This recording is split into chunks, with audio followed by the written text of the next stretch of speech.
Hey guys, YouTube Drone Doctor here. Today's the 28th of June, 2016. Yes, it's hotter than hell out here right now. It's probably about 100 degrees, so we're gonna try to make this kind of quick. First of all, I wanna apologize to all of you for not getting the video up a little bit sooner. We were on vacation and we were actually playing with some watercraft out on the face of the sun. And the reason that I'm saying that is the location that we were at, the water temperature is 52 degrees. However, it was so hot, it's 120 degrees Fahrenheit in the shade. It was crazy. And there's a lot of different bloggers out there. Everyone has their favorite drone. Some people like the Typhoon H, while others like the DJI versions of the Phantom, the Inspire and stuff. For me, it's been the Phantom 4 recently. It's kind of really what I've been really hammering hard and putting it through its paces, and I've really enjoyed flying this Phantom 4. Yes, I've flown some of the other ones, and I just can't bring myself to drop all the extra money to go and grab the Typhoon H right now. I think that $18.99 for the one with the Avoid Sense type of radar detection is pretty high when you can pick up a Phantom 4 for $13.99. And honestly, when you look at the applications, when you look at the apps, the DJI Go app versus what Yuneec has to offer, there's just no comparison. DJI really spent the money in the right place when it comes to that app. That app just blows everyone away when it comes to the features that it has and what it can offer both new pilots and also experienced pilots. But let me talk real briefly here, or brieflier, about this trip that we just made. We were out flying this thing in 120 degrees.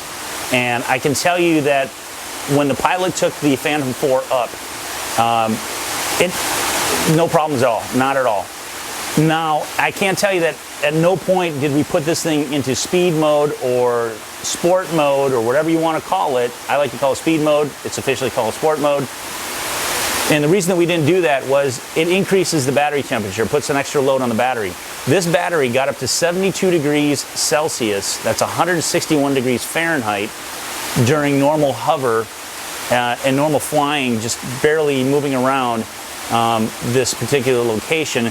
The water is 52 degrees. Now, there's no relief from flying over the water at 52 degrees when the air temperature is 120 degrees in the shade. It's crazy. It's walking on the face of the sun. Now I'm going to post a couple of videos down here and a couple of snapshots of some of the stuff that we did out there and stuff that you're going to see how this thing performed. It performed brilliantly. Very, very happy with the Phantom 4. But I can tell you that the ideal operating conditions, they try to say stay the maximum temperatures of 104 degrees Fahrenheit for the Phantom 4, and us pushing it to 120 degrees. My biggest fear is what happens if this battery decides, for thermal protection, decides to go into a shutdown and decides to just power off while the bird is up over the water or whatever, and now I suddenly have a submarine. I don't know what's going to happen or what the case is going to be, and I'm not going to go and risk $1,400 to go out there and test it. Pushing it to where we did, I think, was enough. So I'm going to show you some of the videos, but I just wanted to kind of say that was pretty impressive. Now, some of you have also asked me about the Lily drone. What do I think about the Lily drone? Do I think that that's going to be even coming out, or if it's a viable plan? Personally, I think the Lily drone, was a great idea a year ago. The problem that they're going to have right now, this is just my opinion, I think the problem that they're going to have right now is having a UAV that lands or takes off from your hand, and you're going to be marketing this to inexperienced operators, even experienced operators. I just think it's a bad idea. The potential for risk of having that thing flying into your face or whatever the case might be, it's not good. I think it's a bad marketing ploy. This needs to land on the ground and take off and hover, do all that stuff from the ground. You see a lot of people, myself included, catching the drone and launching it from our hands and catching it. Do I recommend that? Hell no, absolutely not. Do we still go out there and do that? Yes, but you have to also understand that we have a lot of different experiences with these drones, and we fly these things every single day, several times a day. It doesn't remove the risk, and I don't recommend it to other people. But for a new pilot to come in here, when I was first getting into the hobby, do I recommend that I would have somebody going out there and catching a drone on their hand? Absolutely not. Disaster waiting to happen. So those of you that were talking about that, that's my 2 cents worth. 3DR, do I think the 3DR is going to make it? I think the 3DR is on their last legs, personally. We talked about this when they first launched. I know that there's a lot of hype on people saying that they were very happy with their service that they had with the 3DRs. I didn't have the same fuzzy feeling, touchy-feely correspondence that you guys might have had when you were using your 3DRs. And the demo unit that I got my hands on, I didn't even want to post the review. It was just not really great for me. So that's what I say about that. I think we already talked about the Typhoon H versus the P4. You know what? Go to Demon Seed. Those of you that haven't watched his videos before, Jim Bowers just did a great video on the Typhoon H. He talks a lot about the stuff that I was going to actually talk about on the Typhoon H. You haven't seen me go and put a video up on the Typhoon H. Yes, we went out and we've flown the heck out of that thing, and we've done a few things and a few tests on it.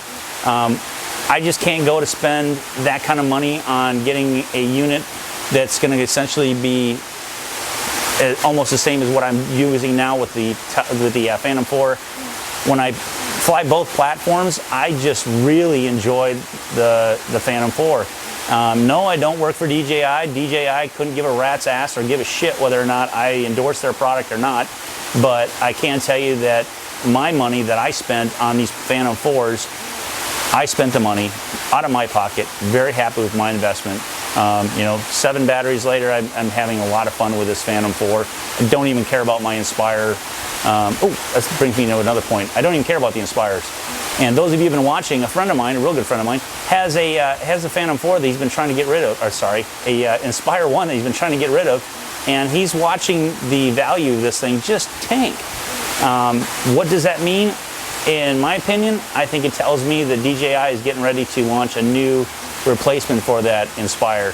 I wouldn't be surprised to see something probably coming out in Interdrone or one of the near future conventions that's coming up. I think that DJI has a new Inspire on the way. No, I don't have any insight on that. I don't have any birds that are tweeting in my ear. It's just an impression that I'm getting just from the fact that I'm seeing the drop in price drastically. I think the latest thing that I saw on the DJI website was that the version 1 Inspire 1 was selling for $1,500 roughly. So that's pretty amazing. That's a huge price drop when you look at where that thing was at a year ago. So I've since gotten rid of all my Inspires because I have so much fun flying the Phantom 4. But again, this is just my opinion. So anyway, for what it's worth, that's the new stuff. I have some new stuff coming out. I took my other Phantom 4 controller and I sent that off to be modified. So we should have some new information on that and what the new DBS antenna is going to do with that controller. So I will keep you all informed on when I can get that back and whether or not it's worth the investment. And we have some more stuff that we're going to talk about on where I see the whole industry going. There's a lot to talk about, and I think that the way of the waypoint and flying, it's 100 and something out here right now. It's hotter than hell. The industry is changing really quick, but I think that flying autonomously is really going to be important. And we're going to talk a little bit more about that and some of the importance that I think that the FAA really needs to push, especially when you're talking about using Amazon to deliver packages and doing that kind of thing. You know, the new regulations that they put in place don't help them out enough, and it doesn't help out government, law enforcement, and so forth for doing search and rescue and that kind of thing. There's a lot more that needs to be done, but at least we're on the right track. So again, thanks for watching. Sorry if I bored the hell out of everybody, and sorry for the late videos and getting those up, but I will do my very best to try to crank out the next one earlier than a week. So again, thanks for watching, guys. Stay tuned and we'll try to keep you updated as fast as possible.